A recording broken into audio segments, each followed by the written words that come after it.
Salut, c'est Alice Paul. Vous êtes sur Click tous les soirs à 19h45 sur Canal+.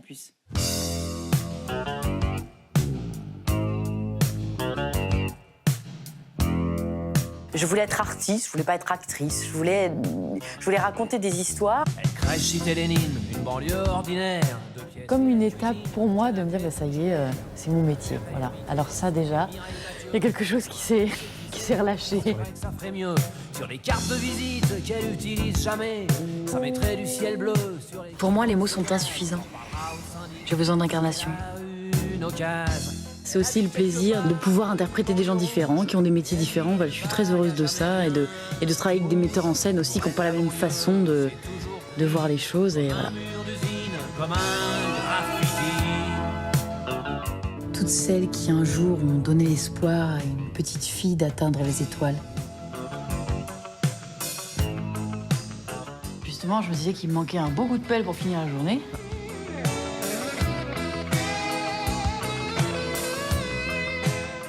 Je sais même pas si c'est ce que je voulais. J'ai fait ce que mon cœur m'a soufflé. Bonsoir Alice Paul. Bonsoir. Je suis ravie de vous recevoir dans Click. Bienvenue sur le plateau. Merci beaucoup d'être avec moi sur le plateau de Click. C'est moi qui vous remercie. On m'a dit qu'il fallait dire bonsoir, bonsoir, bonsoir, Alice Paul. Qu'est-ce que c'est que cette petite manie? Alors, c'est plus complexe. Si vous me dites une fois bonsoir, tout va bien. Ok. On est sur un classique. D'accord. Si vous me dites bonsoir, bonsoir, comme ça, il en faut 3. Parce que c'est pas 2, c'est 1 ou 3. Sinon, ça va pas. Voilà. Sinon, qu'est-ce qui se C'est un passe? toc, je crois. Ben, je crois que c'est les rues conjuratoires. Un truc comme ça. Ça rend la vie très, très simple. J'imagine.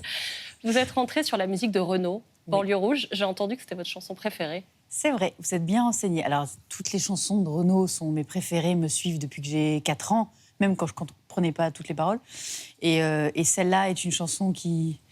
Voilà, c'est un film en 3 minutes, c'est une histoire, c'est un livre. Voilà, j'adore cette chanson.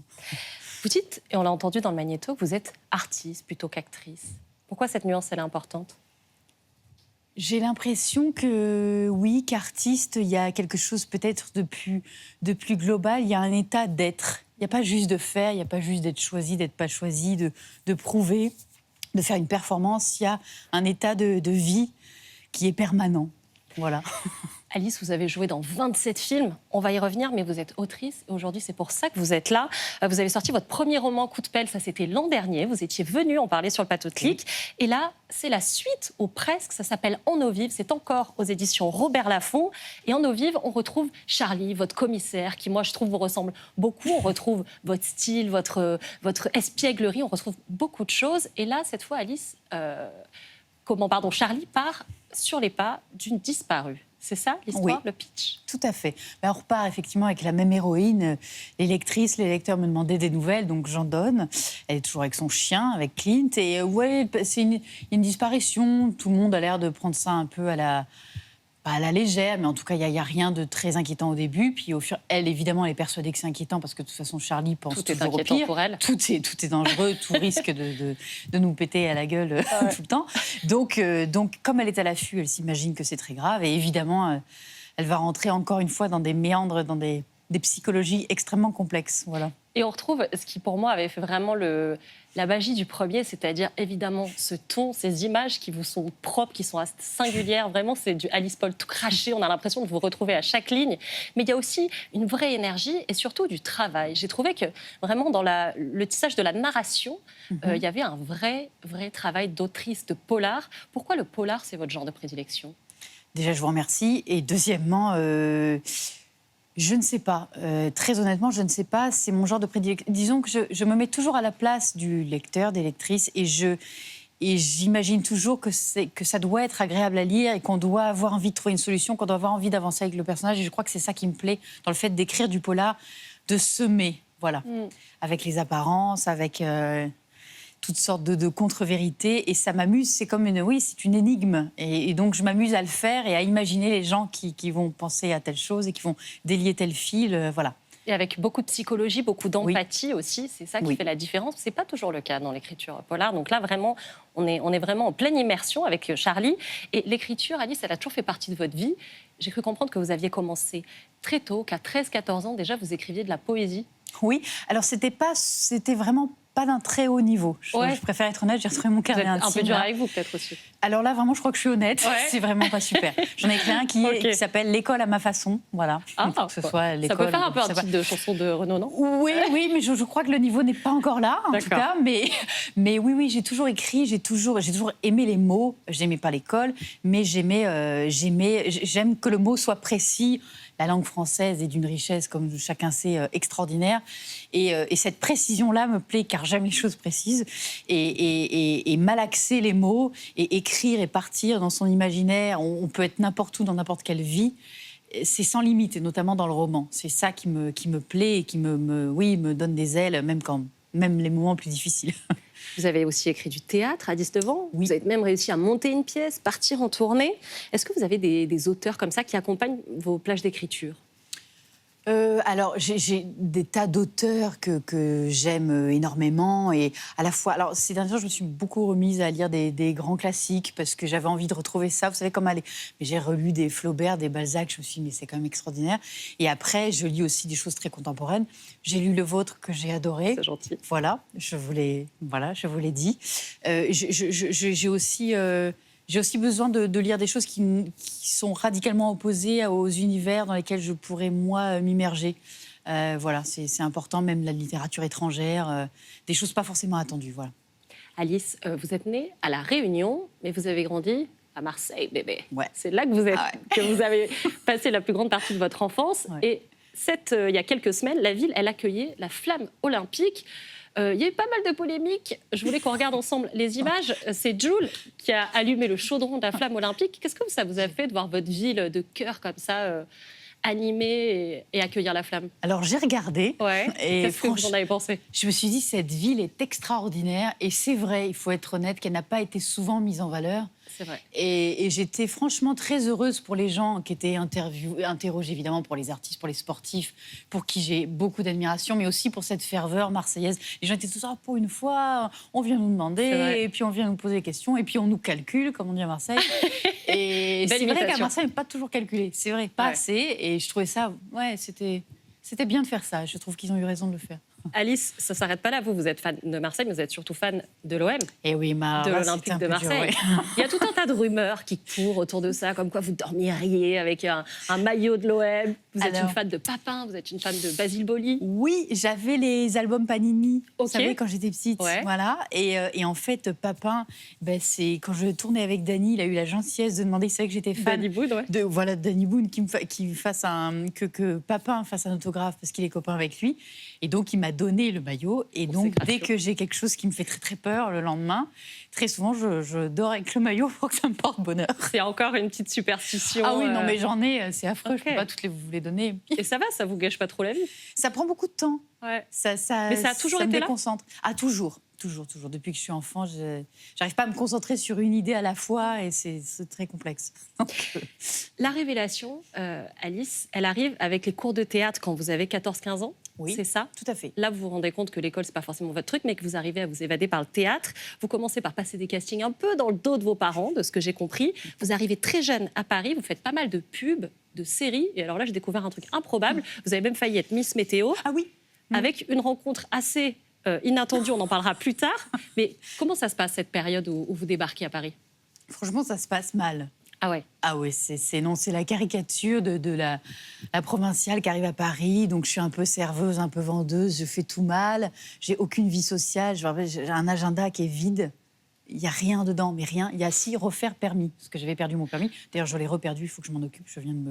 Voilà, parenthèse. Mais donc non, c'est difficile. C'est désertique, ouais. Et comment vous gardez la volonté? Je ne comprends pas. Très honnêtement, je ne me l'explique pas. Je ne crois pas que j'aurai la force de refaire ça, même en sachant tout le bonheur que j'ai eu après. Je crois qu'il y avait une espèce de... Je n'avais pas d'ego. Donc, je pouvais prendre des coups, ça ne me... Je me relevais très vite, comme un enfant de 4 ans, 5 ans. C'était très grave, mais 3 secondes. D'ailleurs, je suis toujours comme ça. Et je sais pas, Et pourtant, je n'avais pas confiance en moi. Et en même temps, je me disais, mais je suis ça. Je peux... Voilà, il faut continuer. Et c'est comme ça que j'ai écrit ma première pièce de théâtre aussi, parce que je m'ennuyais, parce que je voyais pas grand monde. Et parce qu'il y avait un vide social et je le remplissais avec des mots. Et vous avez bien fait d'attendre et de faire autre chose, parce qu'aujourd'hui, ça nourrit votre vie de comédienne et d'autrice. Il y a eu ensuite le grand succès, Superchondriac, Red Dingue, énorme succès populaire, 4,5 millions d'entrées, c'est colossal. Vous devenez une des figures préférées des Français. Au total, Alice Paul, c'est 27 films. Et pourtant, Alice, ça m'a beaucoup touchée, j'aimerais qu'on en parle. Vous dites, malgré ce, je n'ai pas la carte d'un certain cinéma. Déjà, il faut nous dire, c'est quoi cette carte ? C'est la carte du cinéma plus intellectuel, plus de niche, plus... Oui, j'ai pas la carte, mais alors je n'ai aucune souffrance de ça. Je considère que c'est, entre guillemets, non pas ma faute, parce que ce serait négatif, mais c'est de mon fait. J'ai toujours adoré les acteurs, les actrices populaires, drôles. J'ai toujours trouvé que c'était une grâce de faire rire les gens. Et quand j'ai eu la chance de rentrer dans cet univers-là, je m'y suis jetée. Et je n'ai pas essayé de faire autre chose. Et très honnêtement, peut-être que si j'avais été plus offensive, je ne sais pas si c'est le terme, mais si j'avais plus voulu, ça aurait marché. Et donc, oui, j'ai pas la carte, mais peut-être que j'ai rien fait pour. Et aujourd'hui, c'est l'inverse. On s'intéresse aussi surtout aux films qui font des entrées au cinéma pour redonner le goût aux gens. Et vous et Danny Boone, c'est marrant, on se dit c'est un peu un coup de foudre. C'est quoi la relation que vous avez ? Ça a été assez fulgurant. Pour moi, on s'est rencontrés sur Un plan parfait, qui est le film de Pascal Chaumeil, monsieur qui a fait L'Arnaqueur, et qui m'a vraiment... C'est la première personne qui m'a fait... C'est la première fois que je me suis sentie devenir actrice, voilà.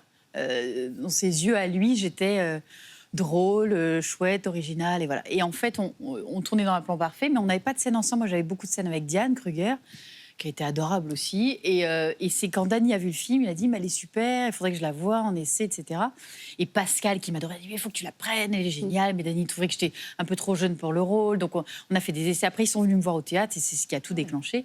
Et moi, j'avais beaucoup d'admiration pour lui. Je faisais ses sketchs quand j'étais petite, donc j'étais quand même très... impressionnée, oui, voilà, je disais pas grand-chose. Et en fait, au début... Quand on présentait Un plan parfait dans plein de villes avec Pascal, j'avais pas compris qu'il pensait à moi vraiment pour le rôle. Enfin, on avait passé des essais, mais il y avait d'autres rôles, donc je savais pas trop. Et moi, je disais, tu devrais prendre une telle, elle est formidable. J'étais complètement... La meuf ne se vend pas du tout. Il a eu l'élégance de pas trop me faire comprendre que j'étais dans cette petite liste, pour pas ni que ça me change, ni que je sois... Voilà. Et quand il est venu me voir au théâtre, donc, je jouais ma pièce. Et là, c'est pas pareil de voir quelqu'un 1h30 sur scène. Et là, c'était réglé. Et ça, non, moi, c'est un rapport, évidemment. Ça m'arrive de lui demander beaucoup de conseils. Évidemment, je lui ai envoyé mes livres. Voilà, de respect, d'amitié profonde et d'admiration. Ouais, puis de partage, ce qui est une belle chose dans la vie. Alice Paul, vous êtes la comédienne qu'on connaît. Il y a un autre sujet qui anime la société en ce moment, c'est la parole qui se libère dans le cinéma. Les femmes parlent.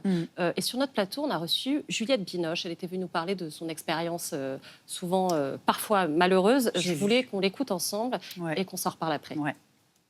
À partir du moment où on est entendu, écouté, d'abord on existe autrement. Et que la douleur, si elle est entendue, ça fait moins mal déjà, ça fait un peu moins mal. Vous avez reçu des soutiens de comédiennes, de gens du cinéma, d'hommes, de femmes ? Après avoir parlé, là ? Après avoir parlé, ouais. Christophe Honoré m'a dit quelque chose, en fait, de simple, mais qui m'a vraiment fait du bien. Elle a dit, mais t'aurais pas dû vivre ça. C'est ce qu'on pense tous. C'est pour ça que je vous dis que c'était très, très dur à lire, en fait. Mais on se dit, mais comment elle a pu vivre ça et pourquoi elle a vécu ça ? À la fois, je pense que ça m'a rendue plus forte. Donc, parce que ça rend plus courageux, parce que ça rend plus humain. On sait ce que c'est souffrir, on sait ce que c'est, on comprend mieux l'autre. Du coup, on est plus à même d'avoir une sorte de porosité, de compassion. Ça permet d'être plus humain. Alice, ce que dit Juliette Binoche, là, est-ce que ça vous est arrivé de vous le dire, que vous n'auriez pas dû traverser certaines expériences dans la vie, dans le cinéma ? Bien sûr. Dans la vie, alors évidemment, oui, dans la vie, avant même le cinéma. Et au cinéma aussi, je trouve ça très beau, parce je trouve ça très intéressant, c'est le tout début, mais de dire que le fait que la parole soit reconnue, ça console déjà.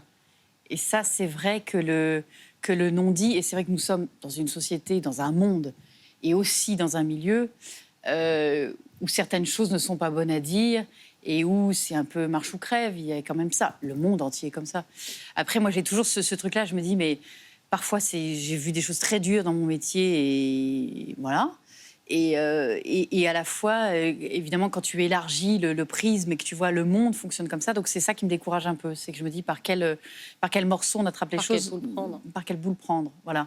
Après, je trouve ça formidable, oui, que nous mettions à parler parce que nous avons cette possibilité d'être médiatisés d'une manière ou d'une autre et que maintenant on se sent mal à l'aise de ne pas l'ouvrir. Ça, on a l'impression de manquer de courage. Donc, Et ça, vous l'aviez déjà dit, Alice Paul. Vous aviez dit, après le mouvement MeToo, je me suis refait le film de ma vie. Et il y a bien 1 ou 2 fois où j'aurais pu déposer une main courante dans ma vie privée comme dans ma vie professionnelle. Je n'ai pas osé parler. Il faut du courage pour dénoncer. Du courage et aussi de l'acceptation. Moi, j'ai l'impression que c'était même pas ça. C'est que moi, le déni. C'est-à-dire qu'on vit quelque chose qui est grave d'une manière ou d'une autre. Il y a évidemment tout ce qui est de l'ordre... sexuelle, etc. Mais il y a l'abus de pouvoir. Ça, c'est quelque chose de terrible et qui est là aussi dans tous les milieux. Et je trouve que parfois, quand on est face au mal ou à quelqu'un de dangereux, que ce soit moralement ou physiquement, on met du temps parfois. Il y a des choses très évidentes qui sont atroces et puis il y a des choses un peu plus entre deux. Et tout le problème est de l'admettre déjà avec soi-même. Et parfois, pour s'en sortir, on préfère dire non, ça va, c'était pas si, allez, ça va. C'était pas si grave.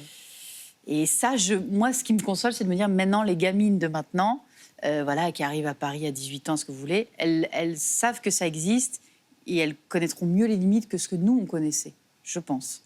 Autre image forte de la semaine dernière, c'est celle de Judith Godrèche qui monte les marches du festival pour son court-métrage, Moi aussi, pour lequel elle a reçu des milliers de témoignages. Et ce geste-là de mettre les mains devant la bouche, voilà, il y a tout un tas de gestes, de signaux qu'on voit apparaître, qu'on n'avait encore jamais vus. Est-ce que ces images-là aussi, pour vous, qu'est-ce que ça veut dire ? J'aime beaucoup la simplicité de juste ce geste, parce que finalement, on commence tous à s'exprimer là-dessus, mais c'est aussi des sujets où il y a blanc et noir à un moment donné, de toute façon, mais le seul geste comme ça, je trouve, est d'une efficacité... on peut le faire dans n'importe quel milieu, dans le monde entier. Et ça, je trouve ça bien de sortir aussi de pas juste notre microcosme, mais partout, quoi. Et ça a une chance de se répandre, ça. Ça recoupe ce que vous venez de dire, de s'auto-censurer aussi. C'est nous aussi. C'est-à-dire qu'on adoube, si on ne dit pas, on adoube ce qui est fait. Qu'est-ce qui a été le plus difficile pour vous dans tout ce chemin parcouru ? Dans ce parcours, le mépris. Je pense que ça, c'est la chose, quand on se sent... Alors le mépris, c'est le fait d'être ignoré. Il n'y a rien de pire que quelqu'un dans une soirée qui fait semblant de ne pas... Voilà. Ça, alors dans une soirée, et ça se rapporte à la vie entière, il ne faut jamais, même quand on est de mauvaise humeur, même quand on a une mauvaise journée, mépriser, ignorer quelqu'un, c'est le truc le plus laid du monde. C'est ce qui vous a fait le plus souffrir ? Ah oui. Et c'est même quelque chose qui peut me faire souffrir, même d'extérieur, même si c'est pas moi. Mais si je vois quelqu'un cette situation... alors que moi, c'est mieux socialement, ça me rend tout aussi malade. Je crois que c'est le truc le plus... S'il n'y avait pas ça dans le monde, je crois qu'il y aurait beaucoup moins de conflits divers et variés. Alice Paul, on voulait vous parler aussi des coordinateurs d'intimité. On en voit beaucoup sur les tournages dans les pays anglo-saxons et ça se démocratise tout doucement en France. On a un sujet à vous soumettre et on s'en reparle après. Depuis MeToo, on en voit de plus en plus sur les plateaux de tournage, ce sont les coordinateurs d'intimité. Ils sont là pour accompagner la mise en scène et de s'assurer du consentement des acteurs pendant les scènes d'intimité ou de nudité. Et créer un environnement de travail qui soit sécure, collaboratif, éthique, pour les comédiens, mais aussi pour toute l'équipe d'un tournage. Un environnement sain rendu possible par un travail en amont avec les comédiens, mais aussi un travail sur la mise en scène, une présence sur le plateau au moment du tournage, mais aussi en contrôlant, par exemple, l'accès aux images tournées. Thank you for your existence in our industry, for making the space safe, for creating physical, emotional and professional boundaries. I know what it's like to shoot without an intimacy director, the messy, embarrassing feeling for the crew, the internal devastation for the actor. Et si le métier reçoit de certains un accueil plutôt favorable et s'exporte à d'autres formats comme la télé-réalité, d'autres y voient une forme d'entrave à la liberté des cinéastes, une sorte de police de la vertu qui nuirait à la spontanéité et à la beauté du cinéma. We have to change the nudity rider. Okay, so let's fucking change the nudity rider. It takes at least 48 hours. Okay, so I'm not allowed to show my body? Not in the general, human rights structure of it all. Un point de vue souvent biaisé par des idées préconçues, car s'assurer que les acteurs se sentent en sécurité et aient la possibilité de poser des limites ne devrait a priori pas troubler un processus créatif. They are body parts and it's choreography, just like everything else. So we need to have a standardized process to handle it, just like we do with stage combat, with stunts, with dance. Alice Paul, je vous voyais faire des yeux comme ça pendant le magnéto. Vous êtes outrée. Mais non, mais c'est-à-dire que c'est s'indigner parce que y a voilà des gens qui viennent parler de ça pour mettre à l'aise les acteurs, les actrices. C'est ne pas reconnaître que c'est un travail. On est rémunéré, on a des fiches de paie, voilà, c'est un métier. C'était une nécessité. Je trouve ça terrible que ce soit une nécessité. On aurait dû arriver à gérer ça humainement sans avoir besoin de peut-être de personnes en plus, comme ça. Vous avez déjà, vous, eu à tourner des scènes d'intimité, des situations dans lesquelles vous ne vous sentiez pas... Pas beaucoup. Pas beaucoup. Alors déjà, j'ai quand même fait pas mal de comédies. Après, non, dans Ces années-moi, dans Embrasse-moi, j'avais beaucoup de scènes. Je trouve que quand tu es très à l'aise avec ton metteur en scène, ça n'a rien à voir. Voilà, c'est surtout ça, quoi. Il y a des gens avec qui d'instinct, tu dis, oulala, ça va être compliqué parce que quelque chose me déstabilise. Mais quelqu'un qui est bien dans sa vie, qui est heureux de faire son film, il veut que son actrice, son acteur soit bien. Mais après, il faut aussi que tout le monde admette que c'est pas des scènes évidentes et que c'est pas classique de passer une journée à jouer ça. Donc il faut parfois un peu d'aide, quoi. Voilà, psychologique. En tout cas, il faut de la douceur, je pense, de la compréhension. Alice, on a fait quelque chose, on a cliqué sur vos réseaux. Oh là. On regarde.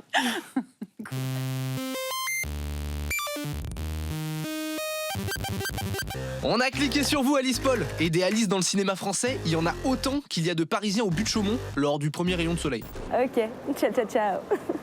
Sur vos réseaux, Alice, on a pu suivre votre passion pour l'OM. C'est Marseille, bébé. Une passion clairement décoiffante. Oh my god, what is that? Mais aussi votre culte pour Renaud, le chanteur. Une poésie accessible, qui n'est pas prétentieuse, très riche et très pure. Il y a de la révolte, mais il y a de la douceur, il y a de l'humour. Et dans un tout autre genre pour Beyoncé, avec qui vous auriez eu un eye contact. Moi, je vous jure, c'est vrai, tout le monde va me prendre pour une mytho, mais c'est vrai. Elle s'est mise comme ça, elle m'a fait un clin d'œil et elle est repartie. Allez, c'est bon. En cliquant sur vous, on a découvert que tout le monde vous aimait. Les cadreurs, lors de vos interviews. Ça se passe très bien.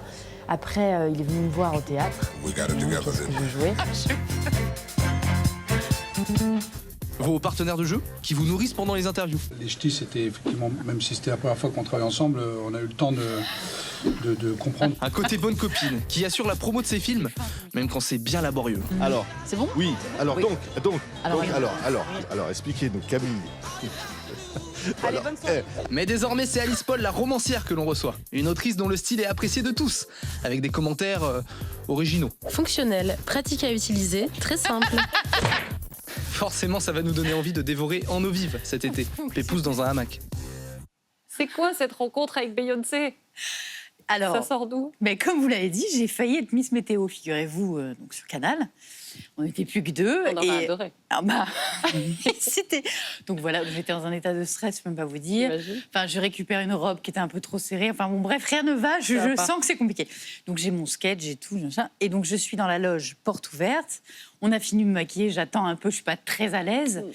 Et j'étais tellement dans ma, je sais pas, dans ma bulle. De toute façon, j'avais même pas Internet. Je faisais imprimer mes textes en bas, chez le monsieur en bas. Okay. Vous voyez, j'ai pas d'ordinateur, je suis complètement... Et tout le monde dit, ah, il y a Beyoncé, il y a Beyoncé. Moi, je ne voyais pas qui était Beyoncé. Bon, s'il y a un petit moment hein, quand même, je tiens à préciser. Et donc, Beyoncé. Et je vois plein de jeunes femmes passer, des hommes super beaux, tous, voilà, très, très athlétiques, et ils passent, et machin. Tout est en effervescence. Et à un moment, moins de bruit, et là, j'entends, tac, tac. Je vous jure, c'est vrai. Je sais que je pas pour une mytho. Et là, donc, je suis toujours dans la petite loge. Et là, je vois une fille sublime, avec des cheveux, un corps de rêve. Je tourne la tête comme ça, elle me fait... Et elle avance. Et elle sort de mon cadre, de mon champ de vision. Et vous lui dites bonsoir 3 fois. Ah, mais moi, je dis rien. Elle est bien. Et puis voilà. Incroyable. Si elle se souvient, il faudrait lui demander. Essayez de faire une petite piqûre de rappel. Les réseaux sociaux, c'est pas trop votre truc, Alice Paul, si? Ah non, puis je suis nulle, je sais pas comment... Il y a un petit effort quand même. Oui, je vous remercie, vous avez noté, j'essaie de progresser. Mais non, enfin, je suis pas douée, j'ai pas le... J'ai pas le truc. On vous en veut pas. Merci Alice Paul. Votre livre En eau vive, il est disponible et on le recommande aux éditions Robert Laffont.